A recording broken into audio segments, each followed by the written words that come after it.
Bonjour à toutes et à tous. Je vais me permettre en introduction de poser quelques expressions sur la PPL dite Grébillet. Donc l'inscription à l'ordre de jour de cette proposition de loi, donc à défaut d'un véritable projet de loi de programmation globale et structurant que nous appelions de nos voeux, permettait au moins de réengager ce débat essentiel et de redonner sa place au Parlement dans la définition des grandes orientations de notre politique énergétique. Mais à vouloir opposer nucléaire et renouvelable, eh bien, on oublie l'essentiel. Notre avenir énergétique repose sur un mixte diversifié, décarboné et résilient.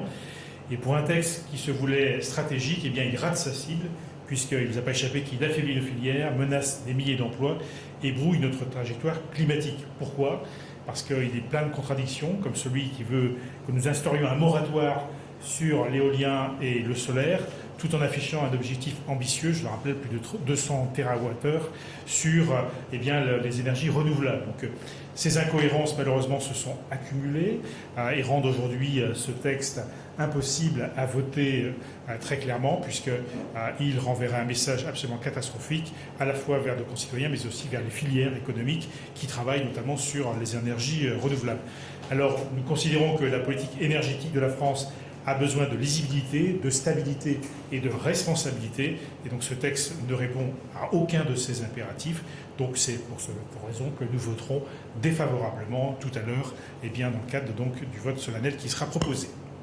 Je voulais également, avant de céder la parole à mes collègues qui nous parleront des textes de la niche UDR, proposer une petite expression à mon collègue Jérémy Patrier-Létus, qui va, au nom du groupe Horizon, porter une mission d'information sur les causes et les conséquences de la baisse de la natalité en France.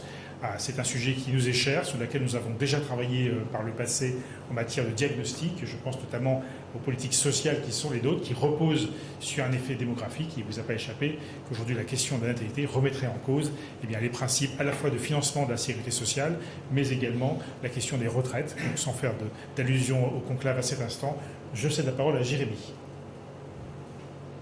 Merci, bonjour à toutes et à tous. Comme le président vient de le rappeler, le groupe Horizon Indépendant a décidé d'utiliser son droit de tirage annuel pour créer une mission d'information sur les causes et les conséquences de la baisse de la natalité. La réunion constitutive se tiendra cet après-midi. J'aurai le plaisir d'en être le rapporteur. Alors pourquoi cette mission ? Pour deux raisons principales. La première, c'est parce que vous le savez, en 2023, la France a connu le niveau de naissance le plus bas depuis la Seconde Guerre mondiale. Et la deuxième raison, c'est parce qu'un pays sans enfants est un pays sans avenir, que la baisse de la natalité interroge à la fois notre modèle social, notre économie, notre société, qu'elle pose de nombreuses questions auxquelles cette mission d'information vise à répondre. J'en citerai simplement trois. Pourquoi les Français font de moins en moins d'enfants ? Est-ce un choix libre ou contraint ? Et quels sont les obstacles, les défis, les préoccupations ? Quelles conséquences pour notre économie, notre société et notre modèle social ?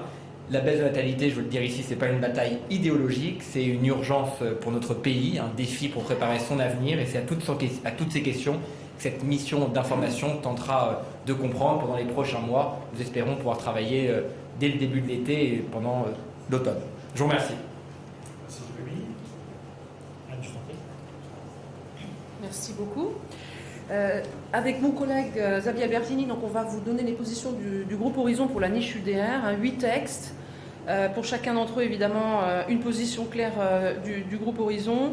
Donc la première qui concerne les pathologies comme maladies professionnelles chez les sapeurs-pompiers. Nous voterons pour ce texte. Il est avéré que les pompiers, particulièrement, sont exposés à un certain nombre de produits cancérigènes, toxiques. Ils sont donc exposés et cela représente des risques pour leur santé. Donc nous voterons pour ce texte. S'agissant du texte sur le renforcement des prérogatives des officiers de l'état civil et du ministère public pour lutter contre les mariages simulés ou arrangés, nous voterons également pour. À ce stade, les élus locaux n'ont pas la possibilité de, renier ou en tout cas suspendre un mariage, notamment avec une personne en situation irrégulière. Donc on votera pour ce texte. Ça protège les élus et puis ça va dans le sens de la politique que nous souhaitons mener sur ce sujet-là.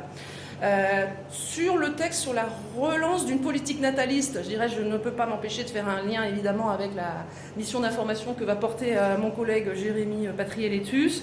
Oui, il faut accompagner la natalité en France. Cependant, ce qui est contenu dans le texte, à notre avis, ne répond pas et nous voterons donc contre ce texte. Et enfin, relancer le secteur du logement. Vous savez qu'Horizon est très mobilisé sur le sujet du logement. On n'a pas attendu un projet de loi UDR, évidemment, sur le sujet.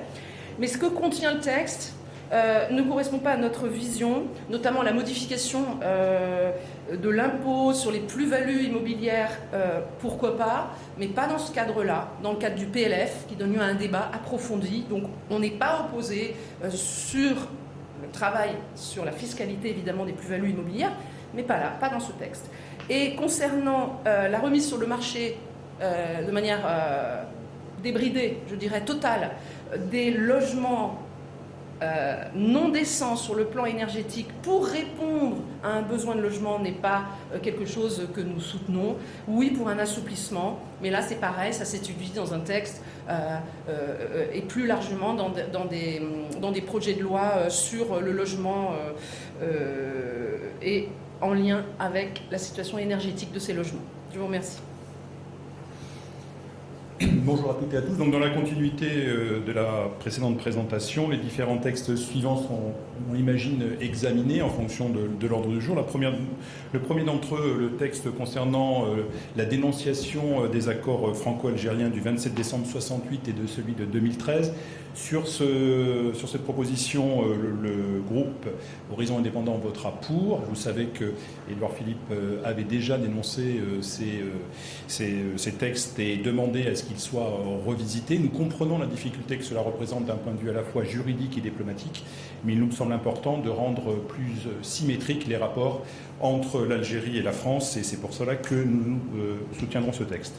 Concernant la PPL visant à protéger l'effectivité du droit fondamental d'éligibilité, alors sur ce texte, nous sommes bien évidemment beaucoup plus réservés et nous voterons contre, dans la mesure où je vous rappelle que ceci fait suite à la condamnation avec l'exécution provisoire d'inéligibilité de Mme Marine Le Pen, qu'à ce titre, il faut bien comprendre que cette exécution provisoire n'est pas simplement liée à l'inéligibilité d'un élu, mais fait partie d'un certain nombre de textes et de dispositifs pénaux qui existent et qui étendent cette possibilité à d'autres possibilités, et qu'à ce titre, en ce qui nous concerne, nous pensons que c'est plus une question, j'allais dire, d'auto-amnistie, en tout cas d'opportunité, qui mériterait d'être mesurée, et qu'à ce titre-là, nous voterons contre ce texte. Sur le troisième texte, concernant la PPL visant à instaurer une participation des détenus aux frais d'incarcération, là encore, nous interrogeons particulièrement à plusieurs titres. D'abord parce qu'il existait un dispositif dans les années 2003 au titre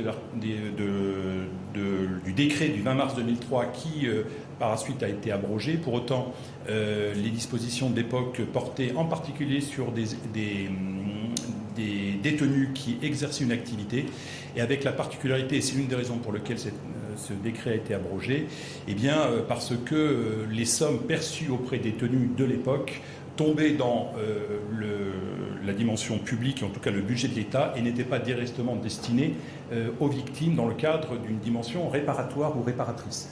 À ce titre, le texte qui est déposé nous semble particulièrement, en tout cas imprécis. En tout cas, il mériterait d'être à parfaire et en tout cas à retravailler. Il est général dans son dispositif, et en particulier, il renvoie à un décret du Conseil d'État quant aux tarifs applicables.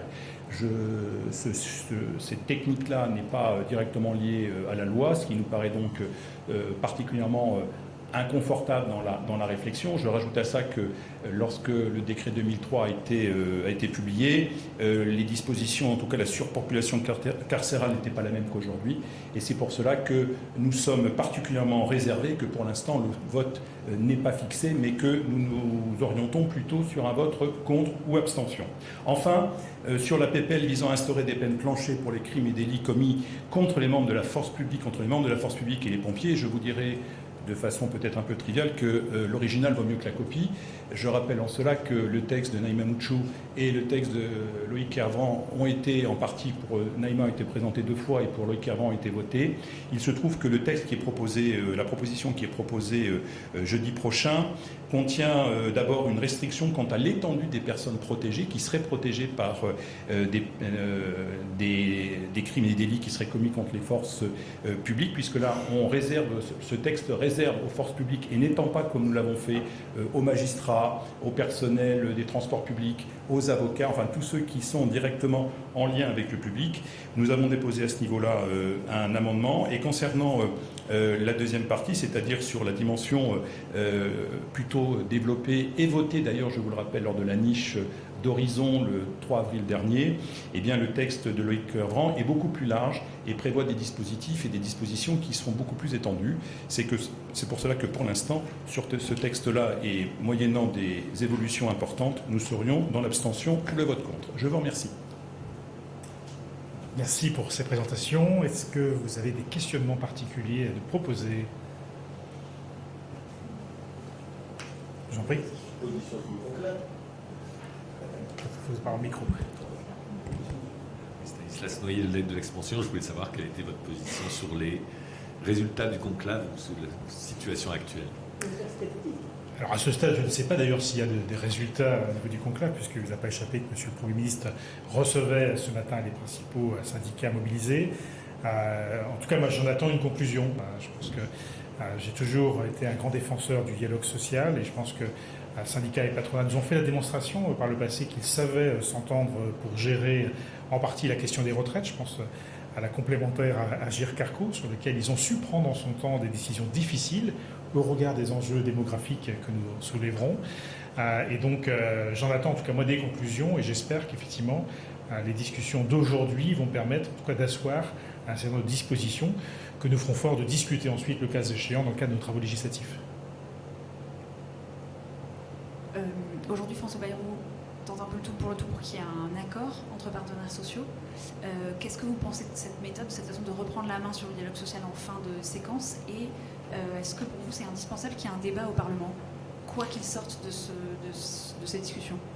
Je pense que l'engagement du Premier ministre, c'était justement d'organiser un débat au Parlement autour d'un texte législatif, que ce soit d'ailleurs sur un accord global ou même partiel. Donc je pense qu'il tente aujourd'hui au moins, puisque certains bruissements quand même, parce que nous ne sommes pas mêlés entre guillemets de ces discussions sur le plan politique. C'était la commande qui nous était faite et en tout cas nous l'avons respectée. Je pense qu'il est intéressant que le Premier ministre tente malgré tout de faire aboutir au moins un certain nombre de dispositions partielles que nous pourrions transcrire dans ce cas-là dans le cadre d'un texte à discuter au Parlement. Certaines mesures ne semblent pas si éloignées que cela, donc j'ai bon espoir qu'il puisse arriver à formaliser en tout cas un accord avec toutes les parties. Vous avez fait allusion tout à l'heure à Agirc-Arrco. Est-ce que vous souhaitez qu'il y ait une nouvelle gestion justement des retraites par les partenaires sociaux? Moi, ça ne me choquerait pas. Alors, à partir du moment où on pose les mêmes règles d'or, puisque vous savez qu'Agirc-Arrco est géré sans qu'il puisse y avoir de déficit, c'est un régime qui ne peut pas être déficitaire. Il a des règles d'or qui est peut-être plus difficile à atteindre aujourd'hui, qui veut qu'en fait on ait 10 ans de stock de pensions à liquider en permanence, avec une trajectoire à 10 ans, revisitée tous les 4 ans et en tout cas analysée chaque année pour éviter tout risque de dérapage. Donc je pense que sur cet aspect-là, ils nous ont donné en tout cas la confiance nécessaire pour qu'on puisse éventuellement élargir leur rôle. Je rappelle seulement que sur le système universel de retraite que défendait Édouard Philippe à l'époque, il avait même proposé que la valeur du point d'indice qui aurait servi à liquider toutes les pensions, que ce soit public-privé, soit déterminée de manière paritaire par les syndicats et le patronat. Vous voyez que chez Horizon, depuis très longtemps, on fait confiance en tout cas à la capacité de s'impliquer dans la question des retraites auprès des partenaires sociaux. Pas d'autres questions? Eh bien, je vous remercie. Je vous souhaite une bonne journée. Merci à vous.